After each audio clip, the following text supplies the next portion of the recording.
nos han solicitado que intervengamos, en primer lugar, así me siento más cómodo así, me han solicitado que intervengamos en el día de hoy y en el día de mañana en 4 momentos, y un poco que el mismo tema de la investigación en ciencias sociales, que es un todo único, lo hemos dividido didácticamente hablando para que ustedes comprendan lo que queremos transmitir en este sentido y para que también vayamos llevando por partes esos aspectos y sobre todo apropiándonos y transmitiendo al mismo tiempo los elementos que en este sentido pensamos. En esta materia estoy segura que no hay nadie de los aquí sentados que no tenga algo que decir. Todos tenemos una experiencia acumulada en materia de investigación desde que éramos niños, porque el ser humano es inherente a su propia naturaleza humana, la investigación, la indagación, la exploración. Incluso desde que nacemos están investigando con nosotros mismos, nos miden, nos pesan. Es decir, que el ser humano nace en un proceso de investigación y se incluye él mismo en un proceso de investigación hasta que muere. Por eso, me voy a referir en primer lugar al proceso de investigación en las ciencias sociales y cuáles son los retos que tenemos en la investigación en ciencias sociales. La investigación en ciencias sociales tiene características que la marcan como elementos distintivos que yo propongo que ustedes reflexionen conmigo. En primer lugar, toda investigación en ciencias sociales parte de un porqué. El porqué de esa investigación que tiene su respuesta en lo que de manera científica hemos denominado el problema científico y que revela que en las ciencias sociales ese problema científico debe estar centrado en los seres humanos y en los procesos de su desarrollo y de su formación. Eso es un elemento distintivo de la investigación en las ciencias sociales y es que colocamos al ser humano como centro de ese proceso de investigación. Eso hace que la investigación adquiera cualidades propias de la naturaleza propia del ser humano. Por lo tanto, diríamos que la investigación no puede sustraerse de todo tipo de fundamentos, pero en primer lugar de fundamentos de tipo psicológico, de cómo es la personalidad, cómo funciona, cuál es su estructura, a qué aspiramos con ella, a qué nivel de regulación de la personalidad aspiramos, que hablamos de la autorregulación como un nivel máximo para que la persona pueda ser un ser humano autodeterminado, independiente, maduro y actuar en correspondencia no solo con sus principios sino con los elementos que el propio contexto social en que vive le demanda. Estos son elementos que tenemos que colocar en el centro de la investigación en las ciencias sociales. Hablamos también como una característica del qué de la investigación en las ciencias sociales. Y aquí estamos hablando de una categoría que designa esto que es el objeto de la investigación. Que en este caso, reitero la primera idea, cuando se habla del objeto de la investigación en las ciencias sociales, ¿cuál es ese objeto? Que es la parte, filosóficamente hablando, es la parte de la realidad objetiva que se selecciona para ser investigada. Ese objeto son sujetos. Cuando del ser humano se trata, estamos hablando de un objeto muy peculiar que está sometido a múltiples variables en su proceso de estudio, de manera que este es un elemento también distintivo de la investigación en las ciencias sociales. Un tercer elemento es el para qué de la investigación. El para qué de la investigación que se nos presenta o se nos revela a través del objetivo de la investigación. Todo investigador en ciencias sociales debe plantearse un objetivo de investigación. Algunos dicen que el objetivo es uno solo, que hay un objetivo general único, supremo. Hay otros que hablan en la metodología de la investigación que hay un objetivo general y hay objetivos específicos que revelan un alcance más a corto plazo, que alcances más pequeños de ese gran resultado final que el objetivo general plantea. Pero lo cierto es que la investigación en ciencias sociales debe plantearse un posible resultado a alcanzar. Posible resultado que se expresa por ser una investigación de seres humanos, sujetos individuales y colectivos, porque no hay manera de estudiar al ser humano que no sea en estos dos contextos, en su manifestación individual y en su manifestación grupal, porque son incluso dos entornos, dos contextos que marcan una diferencia grande en el comportamiento humano, y eso lo hemos intercambiado un poco estos días con los colegas, estudiantes y docentes en las actividades anteriores que hemos tenido. Ese contexto individual y ese contexto grupal, ese ser humano manifestando su ser, su actividad y comunicación en lo individual y en lo grupal tiene connotaciones diferentes, y si no, hagamos estudios para que veamos cuán diferente nos comportamos cuando actuamos solos y cuando actuamos en contextos de grupos. Por lo tanto, el objetivo de una investigación, que no es más que el para qué se investiga, el resultado que se espera, es la expresión también de lo que nosotros queremos lograr en los sujetos, en los seres humanos. Y cuando se habla de objetivos de investigación y de qué lograr en los seres humanos, nos estamos refiriendo a dos elementos fundamentales, a los elementos de tipo motivacional afectivo y elementos de tipo cognitivo instrumental. No solo qué induce al ser humano a actuar, y de esto hablábamos también un poquito en las conferencias anteriores con estudiantes y docentes, motivaciones, intereses, expectativas, necesidades, pero también hablamos de la regulación ejecutora de la personalidad, que es la expresión misma en la actividad y en la comunicación. Y ello revela las capacidades, las habilidades, los conocimientos, los sistemas de valores, las competencias, como decía la vicerrectora, que no son más que aquellas formaciones psicológicas que nos permiten actuar de una manera eficiente en el desempeño de una determinada actividad, y que integra elementos de tipo motivacional, de tipo cognitiva, de tipo metacognitiva. Cuando hablamos de lo metacognitivo estamos hablando de lo importante que es en toda investigación social trabajar por el autoconocimiento humano, por el desarrollo de una autovaloración que permita una madurez, que le permita al sujeto identificar dónde están sus verdaderas potencialidades y limitaciones, y que ello le permita regular su actuación de una manera eficiente.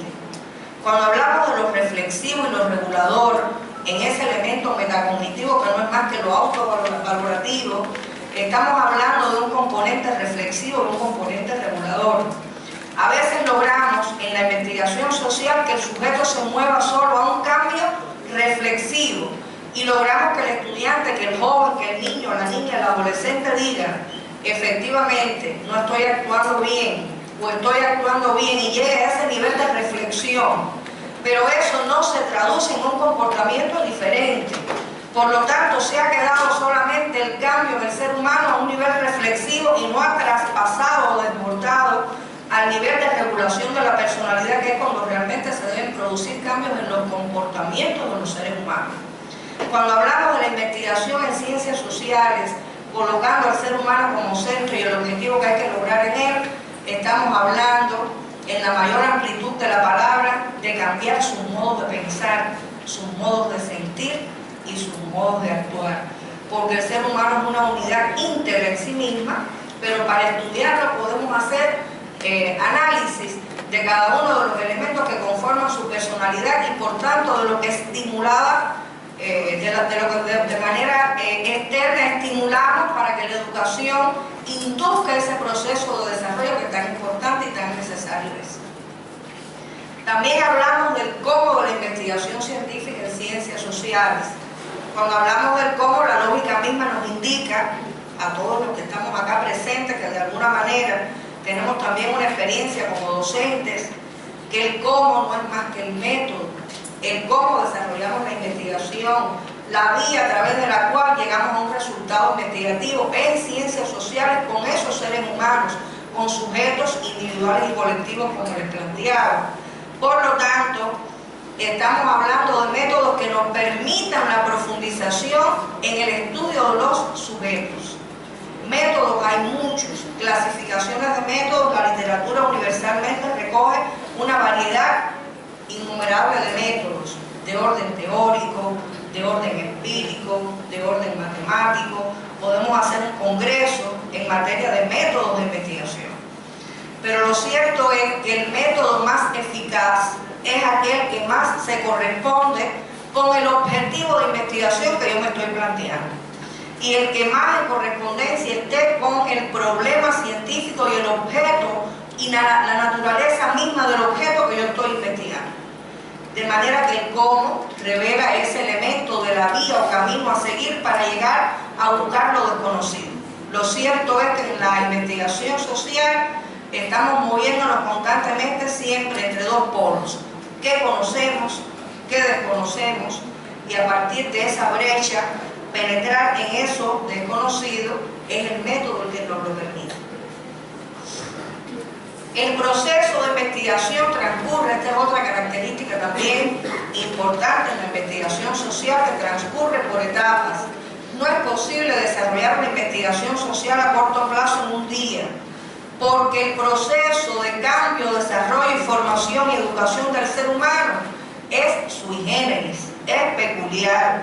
Y como ocurre por etapas a lo largo de la vida, no es posible que la investigación tenga otra característica que no sea esta misma, el del desarrollo de la personalidad y en la educación del ser humano. Estas etapas se deben dar, como todos conocemos, de una manera lógica y deben tener o permitir una organización del proceso investigativo, de manera que esta actividad de investigar es una actividad que nos permita una organización y una planificación de lo que queremos lograr y de la forma en que queremos lograr. De otra manera, su condición de proceso dialéctico, y me voy a detener aquí un poquito a poner algunos ejemplos quizás para ilustrarles a qué nos referimos cuando hablamos de la investigación vista como proceso dialéctico, que en ciencias sociales alcanza una dimensión extraordinaria, no está en contradicción con ello, pues permite el continuo ir y venir de una etapa a otra. Ayer yo les comentaba a los profesores de la Facultad de Ciencias Sociales que a veces construimos un diseño teórico metodológico de una investigación para un tema determinado relacionado con el aprendizaje, la motivación, con cualquier tema que tenga que ver con el desarrollo del ser humano, que coloque al centro, en el centro, como decía, al sujeto como elemento fundamental, y ocurre que si no tenemos claro esto, nos parece que estamos cometiendo errores en la investigación y que estamos vulnerando la lógica misma del devenir de las etapas de la investigación.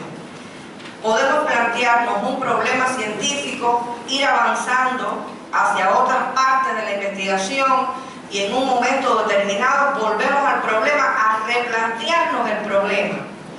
O nos sucede también con el objeto de estudio.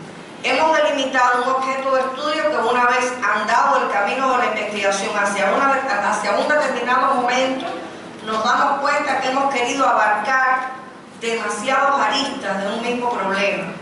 Y entonces, un poco como que volvemos atrás, reevaluamos el objeto que hemos identificado y decimos, de ese objeto no es posible abordar en esta investigación todo. Vamos a seleccionar esto que es lo más priorizado, que es lo más importante, que es lo más pertinente.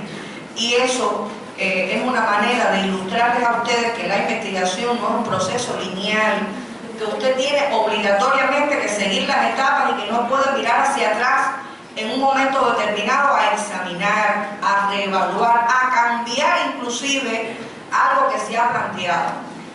Les pongo el ejemplo de las propias hipótesis, ideas a defender, preguntas científicas, que son suposiciones de los resultados que se pueden obtener o posibles respuestas al problema científico que un investigador se plantea. En ciencias sociales no hay verdades absolutas.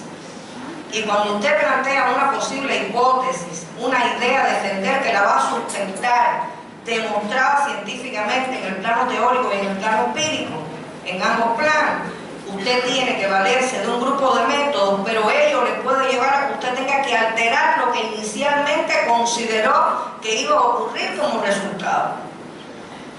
Cuando usted tiene ante sí una investigación de este tipo de corte social, tiene que tener la suficiente flexibilidad para ir replanteándose el problema con todo su diseño teórico metodológico, los métodos y la forma de conducir la investigación, de manera que la capacidad del investigador para darse cuenta, tomar las medidas a tiempo y volver atrás o cambiar alguna postura teórica o empírica es fundamental. Adelante. La investigación en las ciencias sociales se desarrolla en base a una metodología de la investigación científica. Yo diría que igual que una investigación en el campo de las ciencias que no son sociales. Toda investigación se desarrolla en base a una metodología científica. Por la influencia que hemos tenido del positivismo, todavía hay mucha penetración en la investigación en ciencias sociales de algunas ideas que yo les voy a ejemplificar de manera lo más clara posible, a ver si los estudiantes también se llevan la idea de lo que queremos transmitirles. Y es que se comparte muchas veces el criterio todavía, de manera errónea según nuestro punto de vista, que mientras más grandes sean las muestras de sujetos, más importantes y buenas serían las investigaciones en sus resultados, en lo que aportarían. Yo le diría que eso es muy relativo, que usted puede hacer un estudio de un elemento, de un tema cualquiera de las ciencias sociales, colocando a los sujetos como centro de su estudio, y puede hacer el estudio con grupos pequeños y probar cosas con grupos pequeños, y ello le va a decir cuán importante resultó lo que usted está investigando y aportando para ese grupo de personas, que pueden ser 15, 20, 30, 45, 50, hasta 10. Todo está en la habilidad que usted tenga como investigador para fundamentar por qué usted ha seleccionado esa muestra de personas, qué va a estudiar en ella, qué va a plantearse como resultado. Y ello no condiciona la validez ni la solidez de la investigación, el solo hecho de la cantidad de sujetos que usted involucre en la muestra que selecciona. De manera que la investigación en ciencias sociales tiene que romper un grupo de cánones que se han ido rompiendo con el tiempo, pero que todavía estamos un poco que atrapados con elementos de tipo cuantitativo, porque creemos que investigar en ciencias sociales debe acogerse a las mismas normas de muestras, poblaciones y métodos que cuando hacemos investigaciones de corte no social. Cuando hablamos de la metodología de la investigación, estamos hablando de una ciencia. La reconocemos como una ciencia que es la que le permite al investigador un asidero teórico, metodológico y práctico para que el investigador pueda proceder en base a conceptos, principios, leyes, normas que le permitan metodológicamente conducir su proceso investigativo de manera eficiente y tender a la excelencia en ese proceso de investigación. Es decir, que eso es una ciencia que realmente permite revelar qué estudia la metodología de la investigación, y en este caso estamos hablando de la metodología de la investigación en ciencias sociales, un tipo de metodología de la investigación en ciencias sociales de gran importancia que penetra todos los campos. Yo diría que la Facultad de Ciencias Sociales de esta universidad estudia la investigación educativa, por ser la investigación que coloca al ser humano como centro y todos los factores que contribuyen a la estimulación de su desarrollo y de su formación. Por lo tanto, es un tipo de investigación social que tiene todo un andamiaje teórico, todo un resultado, toda una experiencia y una cultura y una tradición que mostrar. El objeto de estudio de la metodología de la investigación científica en general es el proceso de investigación científica. De alguna manera esto ya se lo he explicado, conformado por una serie de pasos lógicamente estructurados que el investigador mismo construye. Diríamos que la investigación social es un constructo. La investigación social no viene dada por recetas. Usted elabora, usted construye de qué manera la realiza, con qué resultados que se plantea, con qué métodos, de qué forma, con qué vía, con qué sujetos, en qué plazo va a ir obteniendo esos resultados y cómo lo va a ir dosificando también en el tiempo y cómo va a ir introduciendo los resultados de la investigación. Hay muchas concepciones acerca de las etapas del proceso investigativo en ciencias sociales. Lo más común, lo más, identificado por los autores en los libros de metodología de la investigación, reconocen a la exploración, la planificación, la ejecución, la evaluación, la comunicación y la aplicación de resultados. Y allá observan que aparecen en la propia lógica, cuando se transita por cada una de esas etapas, aparecen nuevos problemas de investigación. investigación, nuevos temas de investigación. Si fuéramos a explicar cada una de esas etapas, diríamos que no hay un problema científico sin antes haber hecho un estudio exploratorio. No es posible que usted elabore o formule un problema científico de investigación si no tiene una exploración previa hecha que le permita identificar una situación problemática que no es más que la manifestación de determinadas deficiencias que existen en la realidad con las que el investigador tiene ciertas inconformidades, porque considera que no está funcionando ese proceso, ese hecho, ese fenómeno de la manera que debiera ser. Y a partir de esa situación problemática que se explora a través de métodos, técnicas, vías diagnósticas, se determina y formula un problema científico y se planifica toda la investigación. De manera que el momento de planificación de la investigación es también una etapa decisoria. ¿Por qué razón? Porque cuando usted planifica la investigación está plasmando en el diseño de la investigación su concepción de investigador. Una investigación que se planifica tiene en su sustrato una concepción de ser humano, de educación, de aprendizaje, de enseñanza, de formación. Si eso no se discute colectivamente, si eso no se revisa una y otra vez, se puede estar planificando una investigación que la naturaleza es de un tipo y se está desarrollando de una manera que no está orientada a los mejores métodos, a las mejores vías. A veces es muy interesante o es muy casi que imprescindible la utilización del método histórico-lógico, porque es un tema nuevo, porque es un tema poco explorado, porque no hay investigaciones anteriores que aporten mucho a lo que se está investigando. Y entonces el método histórico-lógico como método teórico de la investigación social permite el análisis del fenómeno en su evolución histórica, en determinados momentos históricos que el propio investigador determina, para ir marcando hitos, que sería el elemento lógico que emana del estudio histórico. Cuando se habla del método histórico-lógico es un método muy interesante, sobre todo, repito, para aquellos temas nuevos, para aquellos temas que tienen pocos resultados y que en las bibliotecas hay pocos libros o materiales donde el investigador pueda buscar todo el bagaje teórico que pueda servirle para fundamentar teóricamente el problema y el objeto que investiga. De manera que la planificación es un poco siendo objetivos y poniendo los pies en la tierra, plantearnos qué queremos, cómo lo queremos, a quién vamos a involucrar, qué resultados nos vamos a plantear, y es un poco que ver la investigación modelada antes de ser ejecutada. La ejecución es el proceso mismo de la investigación, donde comienzan ya a intervenir los actores de la investigación. Aquí es muy importante el monitoreo permanente para la corrección y la adecuación a tiempo, el ajuste a tiempo, y la introducción de cambios que se consideren pertinentes o necesarios en un momento determinado, atendiendo a la propia marcha que vaya llevando la investigación. La evaluación no es más que la comprobación de resultados de la investigación y la manera en que nosotros vamos retroalimentándonos a manera de informes de investigación o de otras variantes de cuál es el resultado que hemos obtenido en comparación con lo que nos hemos planificado desde un inicio.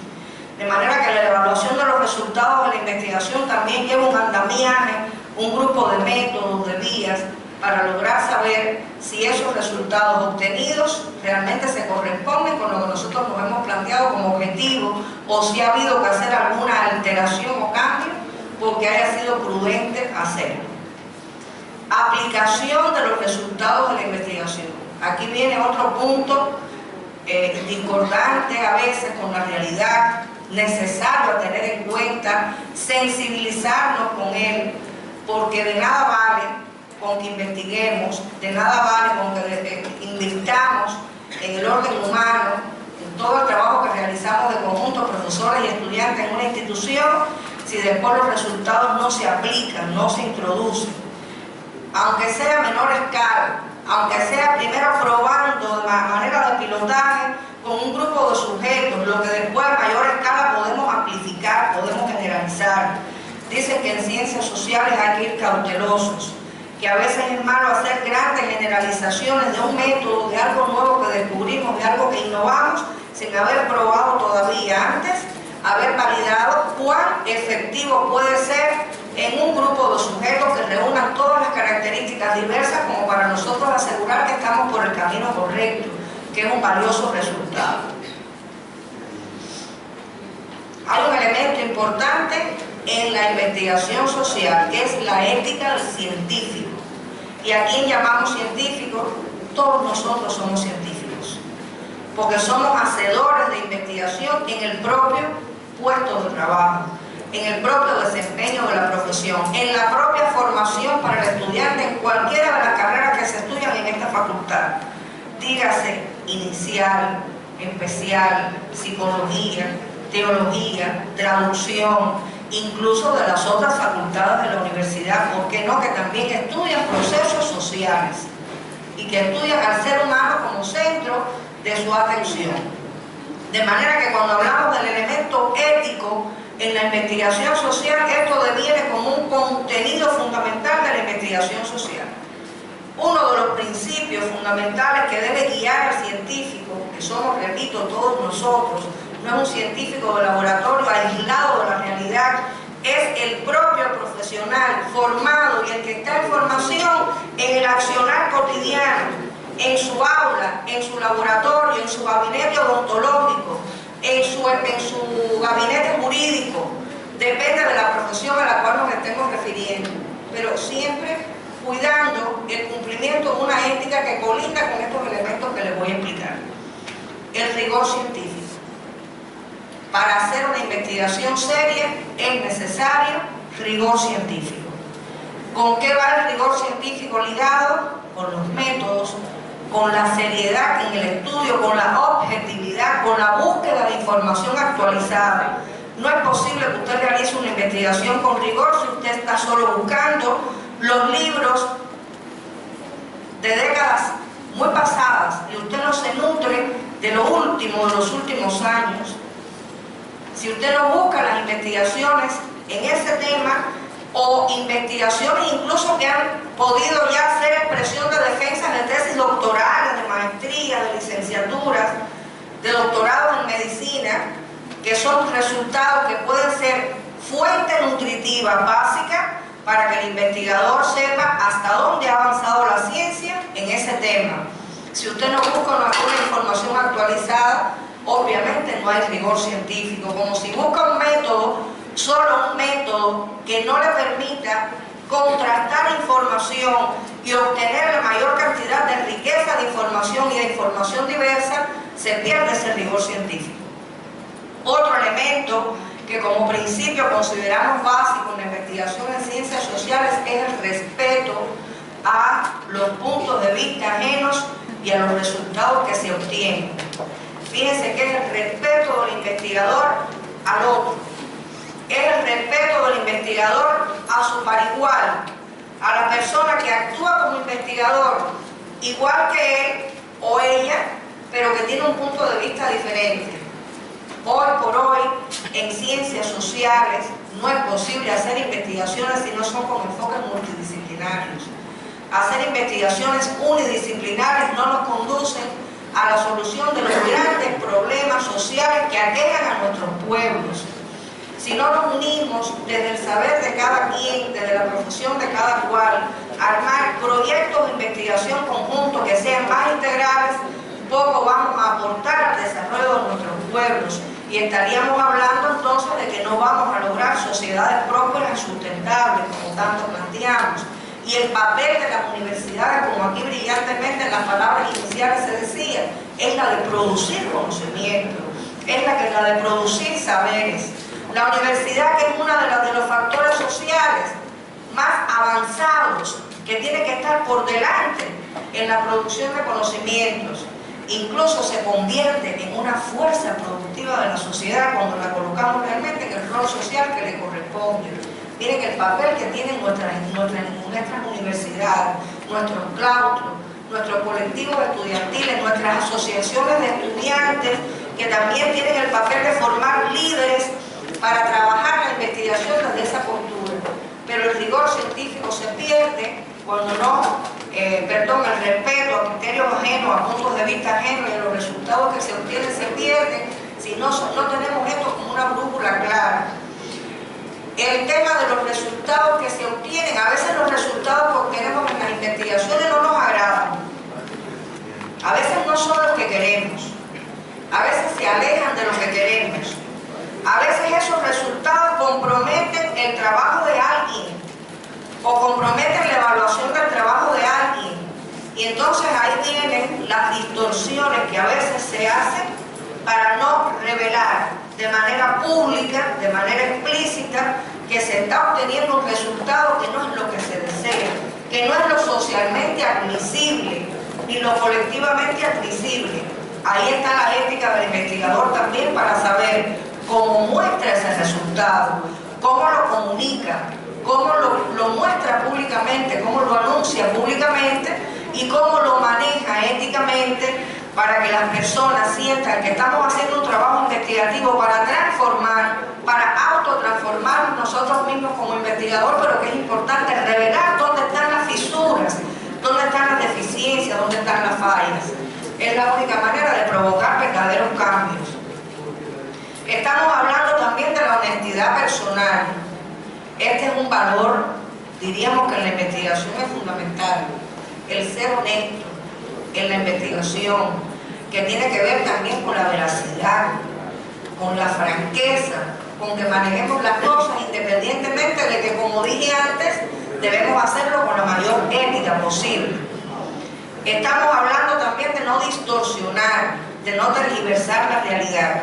La investigación, aunque sea en ciencias sociales y el ser humano esté en el centro, arroja también datos cuantitativos y a veces hay números que nos asustan.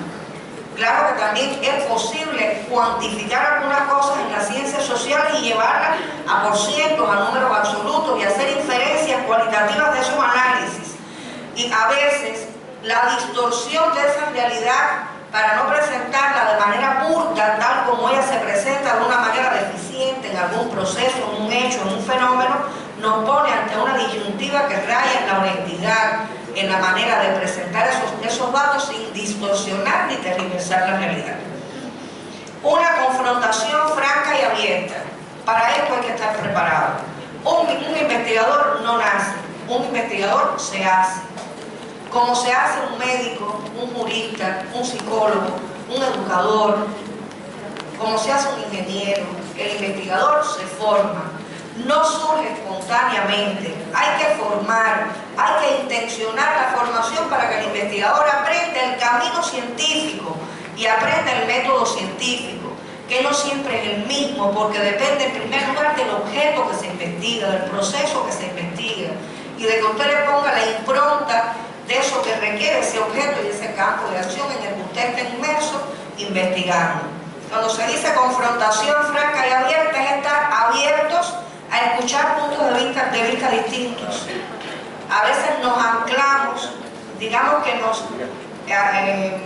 colocamos en una posición de poca apertura, porque pensamos que un proceso es de una manera y otro colega lo ve de otra, y hacemos una discusión colectiva que es parte del proceso investigativo y no entramos en un acuerdo.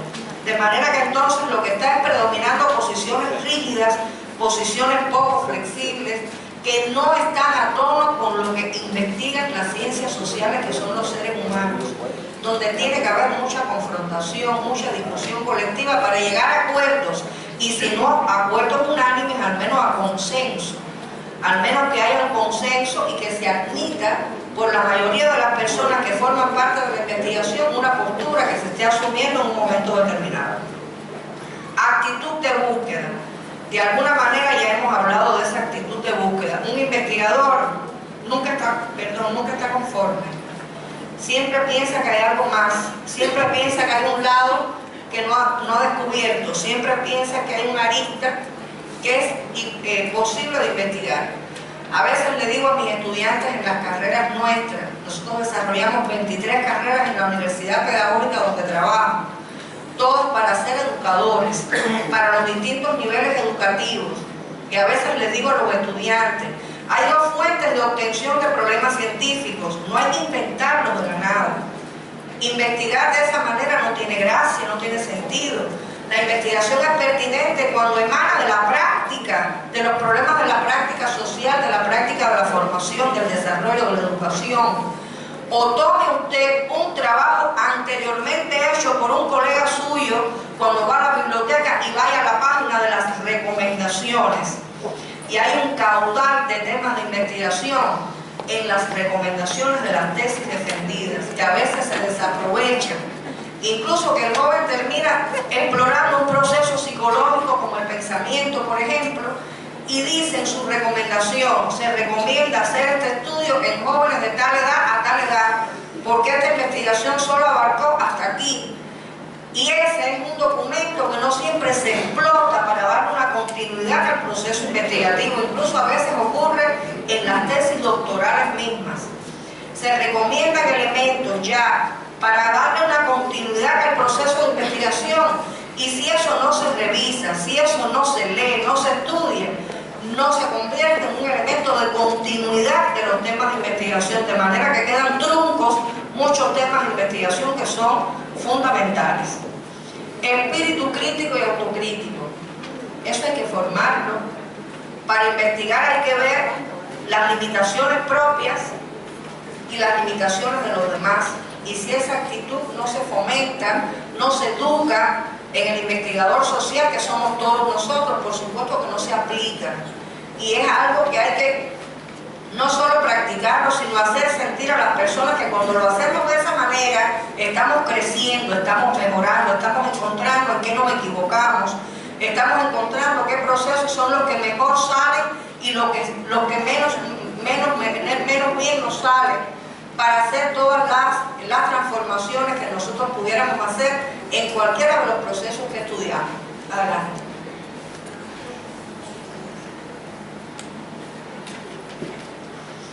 Digamos que para encauzarnos en la investigación en ciencias sociales habría que haber una relación entre conceptos, un poco sistematizando lo que de alguna manera he dicho y de alguna manera también revelando cosas nuevas. Hablamos de ciencia cuando hay un sistema de conocimientos que se adquieren a través de la investigación científica. Hablamos de investigación científica, que es un concepto subordinado, cuando hablamos de un proceso creativo, proceso de creación, y le da una particularidad singular e innovador para solucionar problemas y aumentar el nivel de conocimientos científicos. Fíjense que tiene dos intenciones la investigación científica: producir conocimientos y solucionar problemas de la práctica, obviamente. Metodología de la investigación, de alguna manera de ella hemos hablado. Ciencia que provee al investigador de conceptos, principios, teorías, leyes, recursos en general que le permiten encauzar un estudio científico del objeto de la ciencia. Y metodología de la investigación educativa, que de alguna manera lo enuncié hace un rato, que es una metodología de la investigación aplicada a las ciencias de la educación. ¿De qué ciencias de la educación estamos hablando? Que son ejemplos fehacientes de ciencias sociales. Estamos hablando de la psicología, estamos hablando de la sociología, estamos hablando de la didáctica, estamos hablando de la pedagogía, que es el núcleo de las ciencias de la educación, y así lo entendemos teórica y prácticamente, porque es la ciencia que integra el sistema de conocimientos teóricos, metodológicos y prácticos del resto de las ciencias de la educación. De alguna manera todos los trabajadores de esta universidad, todo el claustro y sus estudiantes trabajan con esta ciencia, porque en los procesos formativos entran a funcionar estas ciencias, por lo tanto trabajan con investigaciones de corte social. Cuando hablamos del elemento didáctico, estamos hablando de la dirección del proceso de enseñanza-aprendizaje en una rama del saber específica, entre otras muchas ciencias que pudiéramos mencionar que tienen que ver con la investigación en ciencias sociales. Algunos retos de la investigación en ciencias sociales. Yo les voy a enunciar algunos, los voy a comentar, y quisiera que sobre esto pudiera versar después el comentario que de manera dialogada pudiésemos tener, porque se abre una perspectiva de riqueza de análisis para ustedes y para mí grandioso. Los retos que tienen hoy las ciencias sociales, o algunos de ellos seleccionados, como les dije, está en primer lugar en que seleccionemos problemas científicos de alta prioridad para cada contexto social. Lo que es priorizado para Cuba no lo es para El Salvador. Y puede que tengamos problemas comunes priorizados. Pero hay que identificar en cada contexto social cuál es el problema científico que realmente es necesario darle prioridad, brindarle atención. Incluso de la lista de problemas científicos que hemos identificado en las exploraciones que hemos realizado, cómo jerarquizar para identificar aquellos que son realmente más importantes. Un segundo reto, eso es un reto para los investigadores, para todos nosotros. La organización y el funcionamiento eficiente, fíjense que son dos cosas, organizarnos y funcionar eficientemente como comunidad científica. ¿Qué es una comunidad científica? Nosotros somos una comunidad científica. Una facultad es una comunidad científica, una carrera es una comunidad científica, un año de una carrera es una comunidad científica. Los profesores que forman parte del claustro de un grupo, de una carrera, en un año específico, son una comunidad científica. Saber organizarnos y funcionar bien es un reto para que los resultados de la ciencia realmente estén al servicio de la solución de los problemas fundamentales que hemos priorizado. Un tercer elemento, que yo lo comentaba hace un rato y se lo vuelvo a ratificar, el abordaje de los problemas investigativos con un enfoque multidisciplinario. También tenemos que aprender a funcionar con equipos multidisciplinares, que le dan una riqueza extraordinaria al quehacer investigativo, pero que también impone el reto de saber cómo funcionamos cuando formamos parte de un equipo que tiene especialistas de distintas disciplinas o distintas ramas del saber, donde cada cual, ¿qué le va a aportar cada cual al tratamiento de ese tema de investigación en particular? Tenemos muchos ejemplos en Cuba de investigaciones de corte multidisciplinar que han sido muy valiosas, porque se ha puesto el talento, se ha puesto toda la inteligencia colectiva de muchos profesionales de distintas ramas en función de la solución de un problema social. Y ello ha revelado que cuando nos unimos tenemos resultados más rápidos y mejores.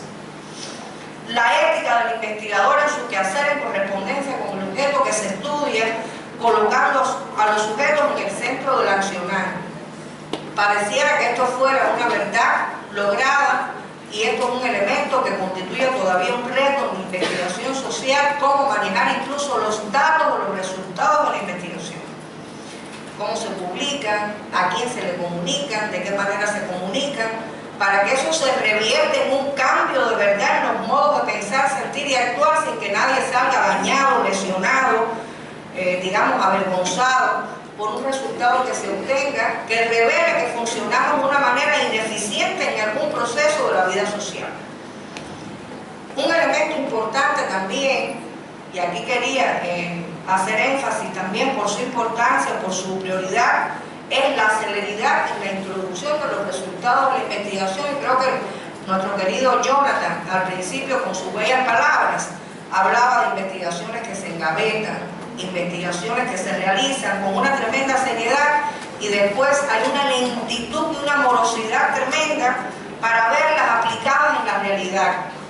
Ayer un profesor me preguntaba cómo yo logro también que cuando yo tengo un resultado investigativo, los decisores, los tomadores de decisiones, escuchen las propuestas y las introduzcan.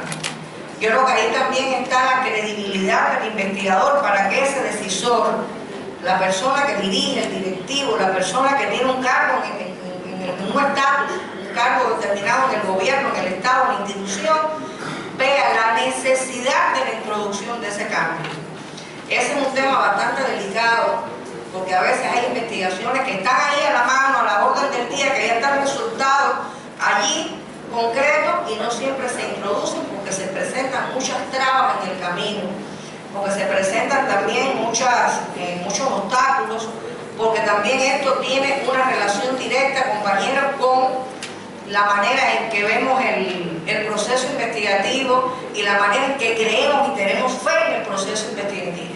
Si creemos que la investigación es un recurso estratégico para el cambio, si creemos que la investigación es la vía que nos va a permitir producir un cambio educativo, un cambio en la vida social y personal de los seres humanos, entonces esto hay que formarlo en nuestros estudiantes y hay que formarlo en la comunidad científica para entonces creamos en que la introducción del resultado es la vía expedita para que esto que con tanto esfuerzo hacemos se colme o se exprese, se materialice y concrete en un resultado que se aplique en realidad.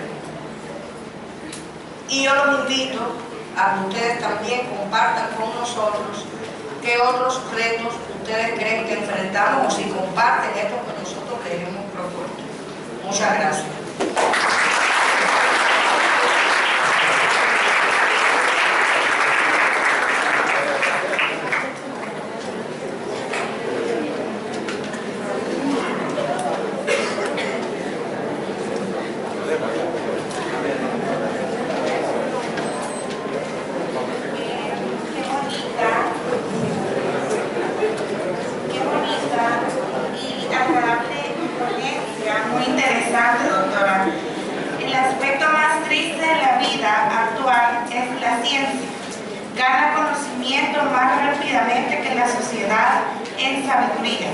Es por ello que nos quedamos en este momento con dudas.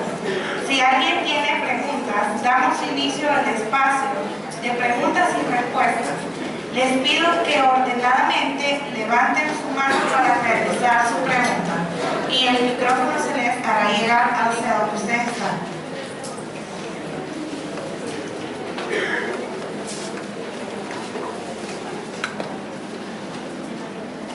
Si hay alguna pregunta, pueden levantar la mano.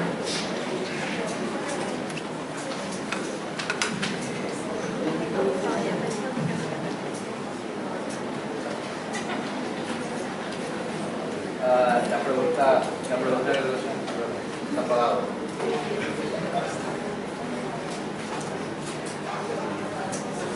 Hola, la pregunta solamente es relacionada al método histórico-lógico. Si podría explicarlo mejor.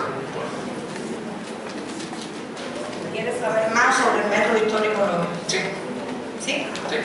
Es un método de corte teórico muy utilizado por nosotros en nuestro estudio de todos los procesos educativos en general y tiene el objetivo de hacer una mirada histórica del estudio del objeto en una etapa histórica determinada. Digamos, tú estás estudiando el tema de la motivación, que lo pongo mucho de ejemplo porque soy estudioso de la motivación del ser humano, y tienes que hacer un estudio de cuántas personas han hablado sobre el tema. Es como el estado del arte, es decir, es como tú saber cuántas investigaciones a nivel de países, de regiones, qué posturas siguen los investigadores, porque no tiene solo como objetivo que tú sepas como investigador qué se ha dicho sobre eso, sobre el tema que tú investigas, sino que tú mismo te formes un juicio propio en el plano teórico sobre el tema que investigas. A esto nosotros le llamamos también que el método histórico-lógico contribuye a la toma de partido científico.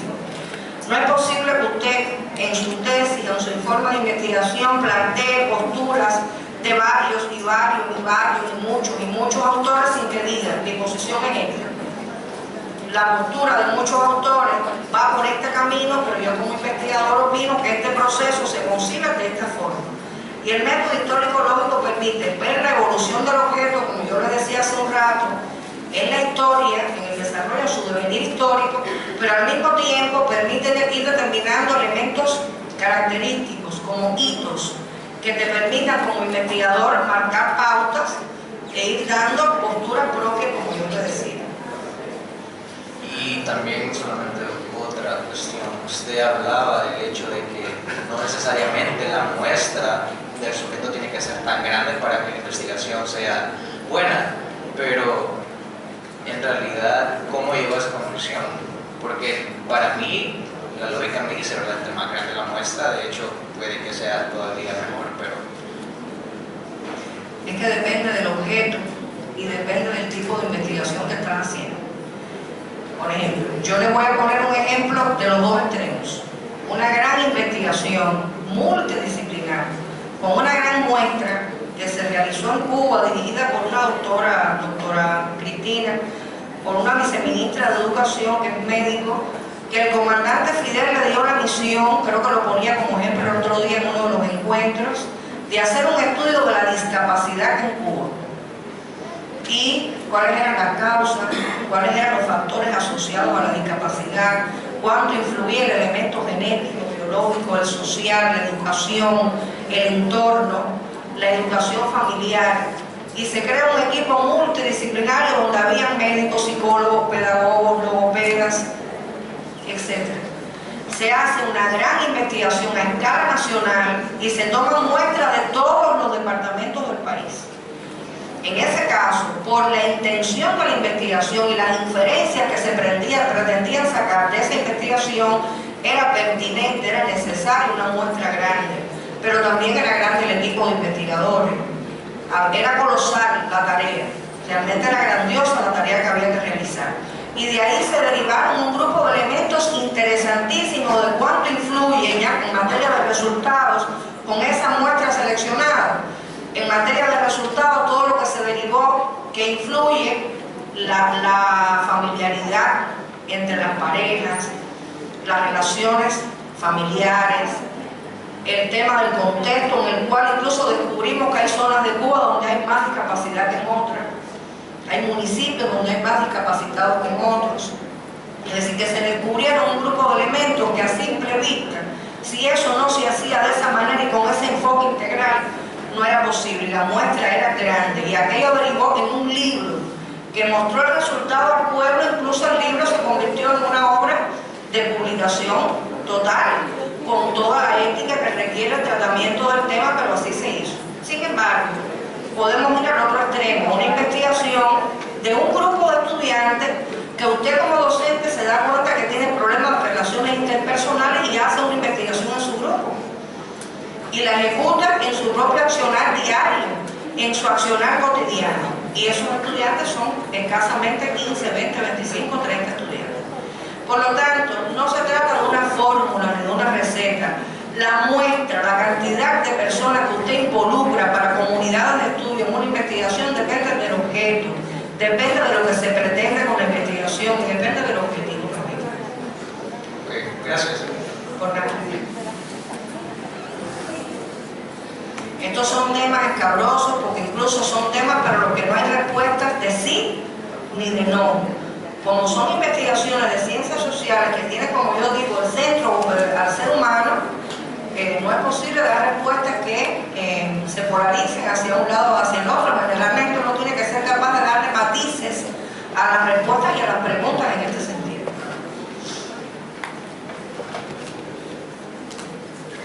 Buenos días, doctora. Bienvenida.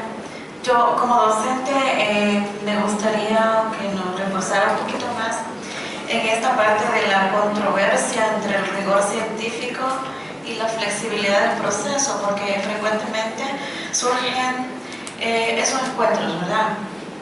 A mi modo de ver, tiene mucha importancia la competencia del investigador, ¿verdad? Porque de manera que, de acuerdo al nivel de dominio que tenga del tema y del proceso metodológico, sabrá hasta qué nivel llega la flexibilidad y qué diferencia tiene con el rigor científico, porque son cosas distintas. Y luego me interesó mucho la parte de la confrontación como un proceso, digamos, un proceso imprescindible en la creación de conocimiento. Sin embargo, creo que es bueno también reforzar un poco acerca que esa confrontación no es una confrontación de pensamientos personales, sino es una confrontación argumentativa de fundamento científico. Por ahí, porque en realidad esos problemas son muy frecuentes, ¿verdad? Entonces me interesó muchísimo y a la vez agradecerle su participación, su visita. Muchas gracias. Yo creo que las fronteras entre el rigor y la flexibilidad no están claramente dibujadas. Hay que manejarlas con inteligencia y con cuidado. Se puede ser riguroso y también el rigor lleva implícita la flexibilidad. Yo creo que el rigor va con la actualidad, con el estudio, con la profundidad, con la objetividad con que manejemos el tema, pero también la vida nos dice que el rigor va asociado a la toma de decisiones en un momento determinado, un cambio, a cambiar algo que se había planificado y tener que transformarlo, porque la lógica de la investigación y sus propios resultados están diciendo que hay que cambiar. Y eso va aparejado al propio proceso de la investigación. Y esto de la confrontación, seriamente, usted acaba de decir una cosa muy importante, no se trata de hacer prevalecer juicios personales. Cuando de investigación científica en ciencias sociales se trata de argumentar las posiciones que asumimos. Y si usted no tiene una posición argumentada, es mejor que primero se instruya, que busque, que explore, que estudie, para poder dar un juicio argumentado. Porque si hacemos prevalecer posiciones personales, entonces empiezan los orgullos profesionales y ya entonces la investigación se ve lastrada con elementos que para nada es lo que queremos. Yo creo que usted ha tocado un tema que tiene mucho que ver con la manera en que cada cual disponga de la investigación, la utilice, la aplique, pero está haciendo un llamado también en sus palabras a que nosotros seamos rigurosos, seamos flexibles, pero que también cumplamos un grupo de preceptos. Se supone que usted dice, yo no estoy de acuerdo que el estudiante aprenda mejor con este método porque pienso que este otro es mejor. ¿Por qué? Usted tiene que probarlo, tiene que validarlo, tiene que demostrar realmente que es un juicio científico que está defendiendo. Si no, estamos hablando de investigación, de pura envidia, no estamos hablando de investigación científica. Muchas gracias. La alumna de psicología, que ella me lo anunció que me iba a hacer una pregunta hoy, desde el lunes o el martes. No, yo solo quería saber si la flexibilidad y el rigor de la investigación estará involucrado en un aspecto voluntario, porque muchas veces como alumnos específicamente nos vemos involucrados en investigaciones que son parte de una tarea. Y muchas veces los temas de los cuales nosotros tenemos que participar, que casi siempre son investigativos, la voluntad como que no naciera en el momento de empezar a trabajar. Entonces creo yo que si el rigor que nosotros necesitamos para una buena investigación, mi pregunta es si está involucrada la voluntad o cómo manejar eso, porque muchas veces no queremos investigar el tema que nos dieron a nosotros, sino que tengo compañeros. Eso es algo también muy interesante dentro de la investigación, porque la voluntad es otro aspecto, que no va con el rigor ni va con la flexibilidad, es con el deseo de investigar y el verle la utilidad a ese tema de investigación. Esto tiene que ver mucho, y ayer lo hablábamos con los profesores de la facultad, con que a veces a los estudiantes les orientamos muchos trabajos investigativos y no se busca toda la articulación que es posible entre los propios profesores. No estoy haciendo ninguna crítica a los profesores, es una manera de reflexionar aquí con ustedes públicamente, porque a nosotros nos ocurre también. El estudiante se queja de que tiene una sobrecarga y de que todas las materias le dan trabajo de investigación, porque también depende de qué entendemos por investigación. Cuando usted está profundizando en un concepto, cuando hace una búsqueda, cuando hace un artículo, cuando hace una ficha bibliográfica, porque busca de un tema en varios libros, en varias fuentes, eso es investigación también. Es otro tipo de investigación, pero es investigar. Pero si no nos articulamos, no nos unimos y no nos integramos de manera tal que el estudiante vea una coherencia en los trabajos de investigación y una utilidad en su formación, si hacemos esto de manera dispersa, de manera desconcentrada, sin un hilo conductor, que donde el alumno vea realmente qué utilidad tiene eso para su formación y su vida profesional, puede estar afectando su esfera volitiva. Y usted sencillamente no tener deseo, ni interés, ni motivación por hacer el trabajo de investigación. Lo hace por disciplina, lo hace porque tiene que cumplir la tarea con el profesor, pero no lo movilizan, no lo mueven otras motivaciones que son las que debieran, que son las intrínsecas, las llamadas motivaciones intrínsecas, que son las que tenemos que fomentar en nuestros estudiantes. Eso lleva mucho del trabajo del profesor, del profesorado, de unirse para armar proyectos de investigación conjuntos que tengan objetivos comunes, pero aristas de análisis distintas, y que el alumno no sienta que es una sobrecarga y que tiene que hacerlo porque no le queda otro remedio, pero que realmente imagino que a ustedes les pasa, a mí también, cuando fui estudiante me sucedió. Eso tiene solución en el colectivo de profesores fundamentalmente, pero no es la única solución. Gracias. ¿Hay más preguntas? ¿Alguna otra pregunta?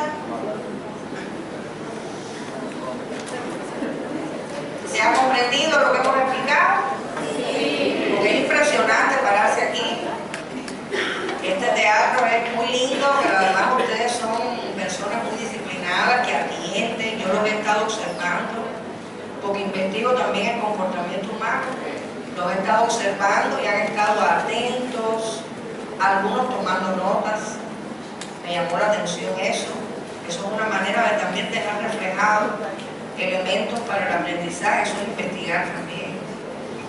Algunos han estado comentando unos con los otros de manera muy calladita para no molestar, pero realmente es impresionante la conducta que mantienen ante un grupo de ideas que estamos transmitiendo sencillamente para que ustedes después continúen profundizando. Les agradezco realmente toda la paciencia que han tenido. Les invito a todos